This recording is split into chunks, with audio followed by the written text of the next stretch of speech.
ئۆزلەم یەشاری بەڕەچەڵە کورد و وارنەر نەهاوسی سویسری دوو هونەرمەندی ئەندامی ڕێکخراوی مەسەلەن و لە سویسراوە بڕیار دەدەن بۆ کارکردن لە مۆزەخانەی کۆبانێ ڕوو لە ڕۆژاوای کوردستان بکەن.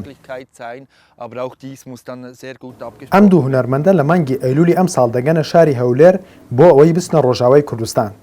بەڵام بەهۆی پێنەدانی مۆڵەت و هەڵگیرسانی شەڕ لە ڕۆژاوا زیاتر لە مانگێک لە هەولێر دەمێننەوە و ناتوانن بچن. دواتر بڕیار دەدەن لە شاری سلێمانیەوە بگەڕێنەوە بۆ سویسرا. دوای سەردانیان بۆ سلێمانی ئۆزلەم و وارنەر بیر دەکەنەوە کە ئەم پرۆژەی لە سویسراوە بۆی هاتوون لە سلێمانی بیخەنە گەڕ.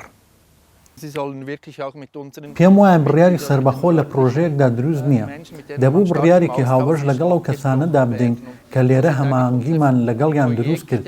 بڕیارماندا پرۆژەکەمان لێرە جێبەجێ بکەین و لێرەش هاوبەشمان هەبن. هاوکاری هونەرمەندانی ئێرە بەهایەکی زۆری بەخشیە پرۆژەکەی ئێمە.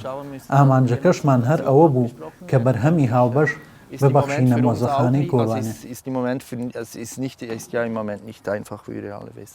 ئۆزلەم و وارنەر لە ڕێگای تۆڕە کۆمەڵایەتیەکانەوە پەیوەندی بە چەند هونەرمەندێکی شاری سلێمانیەوە دەکەن. دواتر گروپێکی 20 کەسی پێک دەهێنن و ڕۆژی 3/11 پرۆژەکەیان لەناو پارکی ئازادیدا بە دروشمی بینراو دەست پێ دەکەن. و هەموو ئەو شتانی کە لە ناو پرۆژەکەیە کراوە بە گفتوگۆ و بە ڕاگۆڕینەوەی هونەرمەندانی سلێمانی و مەسەلا و مزگەلەری تاتوانیومانێت تا ئێستای پرۆژەکە گیاندومانێتەوەی کە کۆمەڵێک خشتی سمبولی دروست بکرێت کە هەر کەسێکیان لە هونەرمەندان و هاوڵاتیانی شاری سلێمانی و پەنابەرانی ڕۆژاوا و باکوور و هەنێک پەنابەری شاری مووسڵیش بەشداریان کردووە لە پرۆژەکەیە. ئەم دوو هونەرمەندە سەرەتا ویستویانە بەخۆڵ گۆزە و کاری دەستی بۆ مۆزەخانەی کۆبانێ دروست بکەن. بەڵام دوای ڕایۆشکردن لەگەڵ هونەرمەندانی سلێمانی بڕیار دەدەن خشت دروست بکەن و تابلۆ و نووسراوی لەسەر بنەخشێنن. بۆ دروستکردنی خشتەکانیش خۆڵی نزیک مەزاری شێرکۆبێکەس و گوندی چەرم و هەڵدەبژێرن کە سەرچاوە مێژوویەکان مێژوەکەی بۆ 5,000 ساڵ پێش ئێستا دەگێڕنەوە. جگە لە هونەرمەندان ئاوارەکانی ڕۆژاوای کوردستان و خەڵکی سلێمانیش بەشدار بوون لە نەخشاندنی خشتەکان. Sonra da zaten üzerine dileyen istediği şeyi, sembolü, istediği yazıyı, istediği... دەمانەوێت ئەم پرۆژەیە سیمبولی بێت و وەک دیارێکی باشوور بێت بۆ مۆزەخانەی کۆبانی.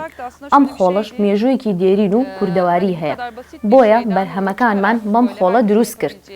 ئەمە شتێکی زۆر سادەیە. بەڵام بەهایەکی گەورە و سیمایەکی جوانی لە خۆ گرتووە.